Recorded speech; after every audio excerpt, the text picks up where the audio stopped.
Yang kedua, kiat untuk mempertahankan rumah tangga adalah anggota keluargamu, aset amal jariah dan kunci surgamu. Teman-teman fahami baik-baik, ibu-ibu di belakang sana, suami itu aset amal jariah. Cuma siapin makannya, siapin minumannya, siapin bajunya, mati masuk surga. Simple sekali. Bapak-bapak fahami, uang yang hasil keringat kita dikasih ke istri, dikasih ke anak, dikasih ke orang tua. Hanya itu. Pada saat ada sesuatu yang rusak di rumah diperbaikin, mati masuk surga. Ini luar biasa ini sebenarnya. Orang-orang di sekitar kita ini sudah aset-aset amal jariah. Bapak-bapak misalnya kasih duit ke istri-istrinya, ini beli makanan. Dibuatlah, beli tempe, beli sayur, beli segala buat makanan. Makanan itu teman-teman sekalian, kata Nabi SAW, "Ma wudi'a ta'amun illa wada'allahu fihi barakah." Tidak ada makanan yang sedang dihidangkan, diniatkan untuk orang lain, kecuali Allah akan letakkan berkah di situ. Berkah maksudnya, dari satu piring makanan pasti akan ada yang menjadi darah daging manusia yang memakannya. Sekarang saya ceramah depan Bapak Ibu sekalian, orang tua saya panen pahala. Karena saya tumbuh dari ASI ibu saya tumbuh juga dari nafkah ayah saya. Karena tidak semua yang kita makan satu piring makanan jadi kotoran. Ada yang jadi energi, ada yang jadi bagian tubuh kita. Sekarang bapak-bapak kasih ke istrinya makan. Anaknya makan. Bukankah itu jadi amal jariah buat dia? Karena istri anaknya bisa bergerak. Ibu-ibu masak buat suaminya. Suaminya makan, anaknya makan. Dia tidak beli, tapi dia punya tenaga, masak. Lalu dimakan oleh suaminya. Bukankah itu jadi amal jariah buat dia? Amal jariah semua. Sampai pernah ada seorang sahabat dalam hadis riwayat Imam Muslim bertanya, "Ya Rasulullah, ayu islamin khair?" Perbuatan apa dalam Islam yang paling besar pahalanya setelah yang wajib-wajib? Kata Nabi SAW, "Tut'imut ta'am wa tusallimu ala man ta'rif wa man lam ta'rif." Engkau memberikan makan kepada siapa saja. Di sini masuk suami istri, anak, orang tua dan orang-orang lain, dan engkau memberikan salam kepada orang yang kau kenal dan kau tidak kenal. Jadi anggota keluarga kita tuh aset amal jariah.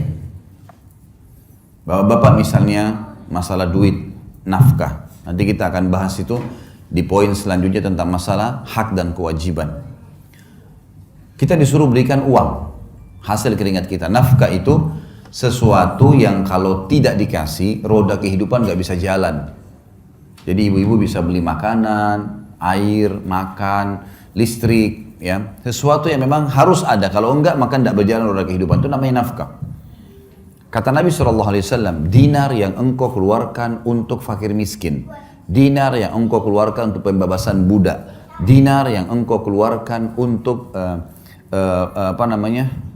jihad di jalan Allah, dan dinar yang engkau keluarkan untuk istri anakmu jauh lebih besar pahalanya, mengalahkan pahala yang lain-lainnya di dalam rumah itu. Berarti bapak-bapak setiap bulan terima gaji atau ada pendapatan kasih ke istri anak, itu mengalahkan pahala sedekah untuk jihad, mengalahkan pahala sedekah untuk fakir miskin. Tapi bukan berarti hadis ini ibu-ibu misalnya bilang, nah itu kan ada hadis tadi, berarti semua gaji suami harus saya pegang. Bukan itu maksudnya ya. Karena kita bicara masalah nafkah ya. Nafkah itu yang kalau gaji suami 5 juta misal contoh, lalu suami yang bijak, saya melakukan hal itu pada istri saya, disusunlah kebutuhan rumah A, B, C, D, F, G, A sampai sekian. Oh ini contoh saja, contoh gaji saya 5 juta, oh ternyata kebutuhan rumah 4 juta. Ini 4 juta ya, nafkah rumah. Ini 500 ribu bonus buat kamu, karena kamu sudah bantu bersihin rumah segalanya. 500 ribu yang sisa, suami punya hak mengelola. Jangan juga, bapak-bapak ada yang, maaf kalau ada yang terjadi ini ya. Jangan juga tidak punya kawam, dia bukan pemimpin. Semua gaji dikasih istrinya, dia mau beli pulsa pun minta sama istrinya. Gimana caranya? Beliin saya pulsa, loh kok lucu itu, kok malah dia minta sama istrinya? Gak boleh, mestinya dia bisa punya kawam, Dia yang beliin istrinya, iya, harus punya kemuliaan. Nanti kita bahas di sini masalah kenali karakter pasangan. Ada poin-poin setelahnya. Jadi ibu-ibu punya hak di sisi nafkah, tapi ibu-ibu tidak punya hak lebih daripada itu. Kalau lebih sunnah, sebagaimana bapak-bapak tidak punya hak di harta pribadinya ibu.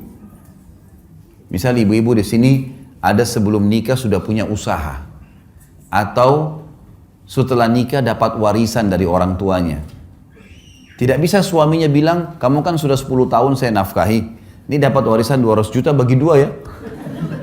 Nggak boleh itu. Dia nggak punya hak 1 rupiah pun. Laki-laki, suami nggak punya hak dari harta istri pribadi. Istri punya hak nafkah saja.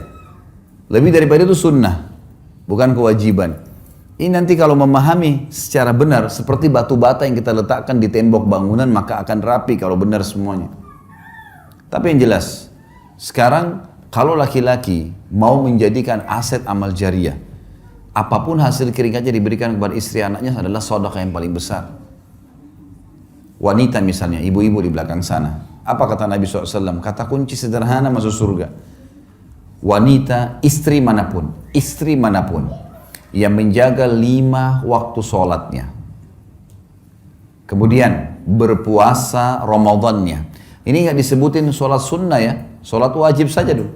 Kalau sholat sunnah ibu-ibu kerjain itu sudah plus.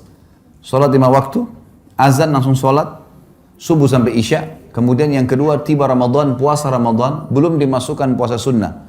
Dan dia mentaati dan melayani suaminya pada hal yang ma'ruf. Ma'ruf ini maksudnya bukan melanggar agama. Kecuali pada saat dia meninggal, dia boleh masuk, dia boleh pilih 8 pintu surga yang mana dia mau masuk. Hanya 3 hal saja. Sederhana sekali kita bisa menjadikan rumah tangga kita sebagai aset amal jariah. Orang-orang ini nih, suami istri, orang tua, mati ya.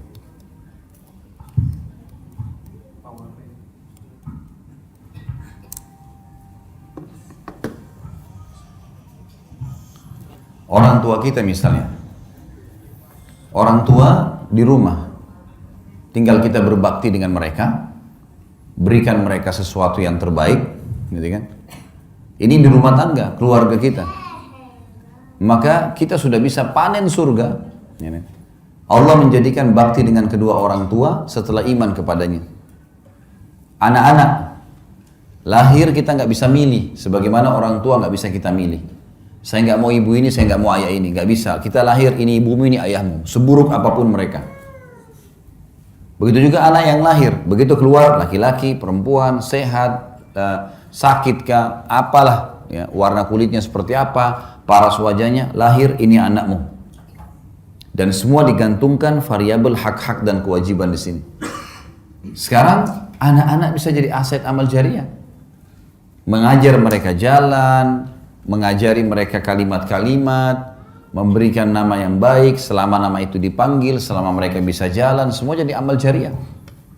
Jadi ini kiat yang harus kita fahamin teman-teman sekalian, kalau anggota keluarga kita itu adalah aset amal jariah dan kata kunci untuk masuk ke dalam surga.